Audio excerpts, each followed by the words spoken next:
अस्सलाम वालेकुम dear students. Next lecture जो है उसको हम डिस्कस करते हैं, वो है फ्री फॉल मोशन। कि अगर कोई ऑब्जेक्ट ग्रेविटी के ज़ेरे तहत मूव कर रहा हो, अगर कोई ऑब्जेक्ट ग्रेविटी की वजह से मूव कर रहा हो तो ऐसे ऑब्जेक्ट को हम क्या कहते हैं? Free fall motion. अब ग्रेविटी होती क्या है बेटा? ग्रेविटी क्या है? A force. ये ग्रेविटी क्या है? एक फोर्स है। ग्रेविटी क्या है? वो फोर्स है जिसके जरिए कोई भी एक प्लेनेट किसी भी ऑब्जेक्ट को अपनी तरफ खींचता है, अपने सेंटर की तरफ खींचता है। उस फोर्स को हम क्या कहते हैं? ग्रेविटी कहते हैं। गॉट इट बेटे? तो अब ग्रेविटी ऑफ अर्थ क्या है बेटा? वो फोर्स जिससे force with which earth attracts any object towards its centre.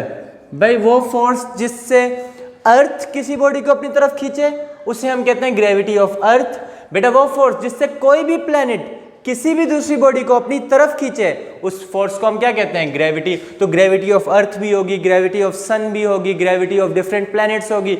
अब हम अर्थ पर हैं, कोई भी ऑब्जेक्ट फॉल करेगा अर्थ पर, तो अर्थ पर जो ऑब्जेक्ट फॉल करेगा उसे हम फ्री फॉल मोशन कह रहे हैं, उसको हम डिस्कस करेंगे। तो यानी फ्री फॉल मोशन क्या है? अब इसको हम डिफाइन कर सकते हैं। Free fall motion, free fall motion. बेटा if an object is falling under the effect of gravity, if N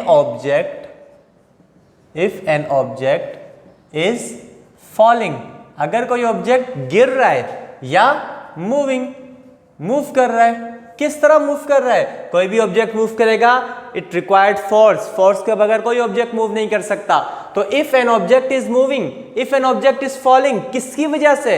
under the effect of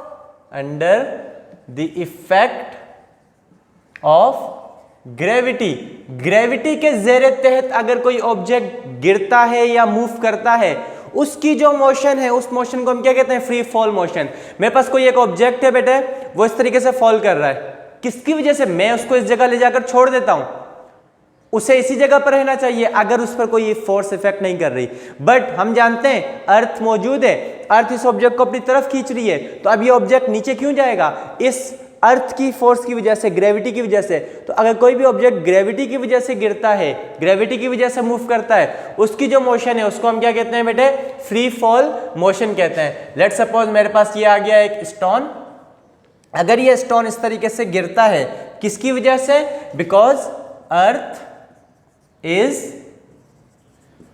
attracting it, क्योंकि अर्थ, यहां पे जो अर्थ है, हम बड़ा सा अर्थ को बना देते हैं, ये जो अर्थ है, ये अर्थ इसको क्या कर रही है? अपने सेंटर की तरफ खींच रही है। तो बेटा जब ये ऑब्जेक्ट गिर रहा होगा, गिरते हुए अगर ये ऑब्जेक्ट गिर रहा है, जब कोई भी ऑब्जेक्ट ग्रेविटी की वजह से मूव कर रहा हो तो उसके अंदर जो एक्सेलरेशन होता है, उस एक्सेलरेशन को बेटे हम क्या कहते हैं? ग्रेविटेशनल एक्सेलरेशन कहते हैं। और बेटे उसको रिप्रेजेंट किससे करते हैं? जी से रिप्रेजेंट करते हैं। बेटे ग्रेविटेशनल एक्सेलरेशन क्या है? वो एक्सेलरेशन है जिससे कोई भी ऑब्जेक्ट अर्थ की तरफ गिरेगा, उस एक्सेलरेशन को हम क्या कहेंगे? ग्रेविटेशनल एक्सेलरेशन कहेंगे।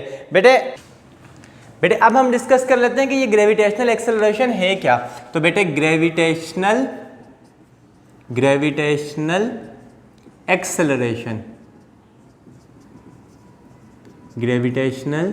एक्सेलरेशन, जी बेटा ये जो ग्रेविटेशनल एक्सेलरेशन है, जी से रिप्रेजेंट करते हैं, ये क्या है?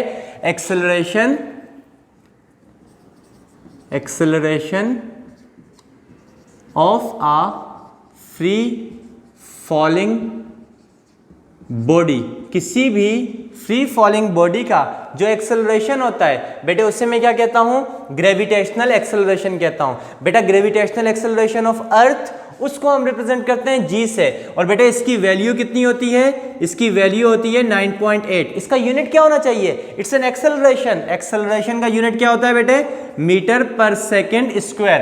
तो बेटा जी की जो एक्सेलरेशन, जी की जो वैल्यू है 9.8, अगर ये हमारे पास कोई अर्थ है, अर्थ से मैं किसी ऑब्जेक्ट को इस तरह ऊपर की तरफ फेंकता हूं, वो ऑब्जेक्ट इस तरह ऊपर जा रहा है, तो बेटे अपवर्ड जाते हुए जो g की वैल्यू है उसको मैं -9.8 मीटर पर सेकंड स्क्वायर लेता हूं। और अगर कोई ऑब्जेक्ट है बेटा इस तरीके से डाउन मूव कर रहा है अर्थ पे, किसकी वजह से?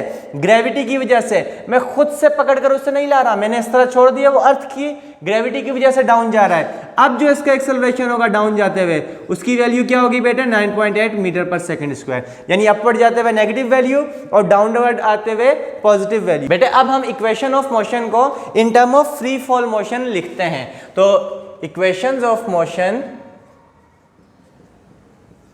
Equations of in terms of free fall motion.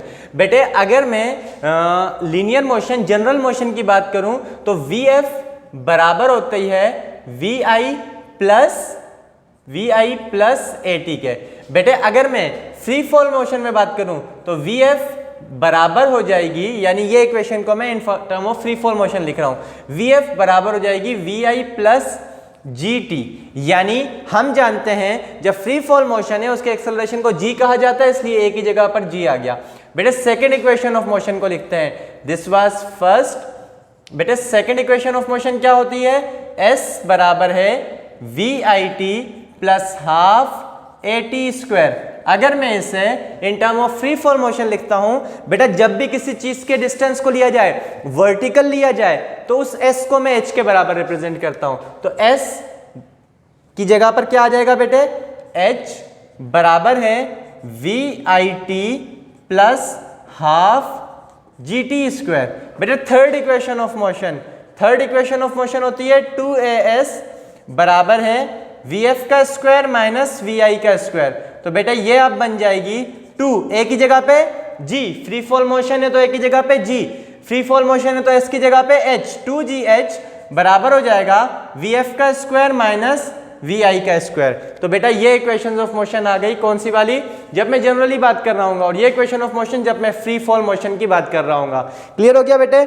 आपने एक चीज और नोट करनी है, बेटा गैलीलियो ने कहा था कि अगर आप स्पेस के अंदर किसी भी दो ऑब्जेक्ट्स को इस तरीके से छोड़ देते हैं तो वो दो ऑब्जेक्ट, चाहे एक का मास 1000 किलोग्राम हो और एक का मास 1 किलोग्राम हो, वो दोनों ऑब्जेक्ट सेम एक्सेलरेशन से मूव करेंगे और अर्थ से जाकर एक साथ टकराएंगे।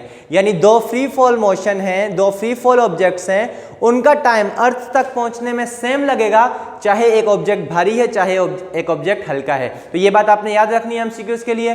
ख्याल रखिए अपना, नेक्स्ट लेक्चर में मिलते हैं, फिर हम इसी के जो लास्ट न्यूमेरिकल्स रह गए उसको डिस्कस करेंगे। अल्लाह हाफिज।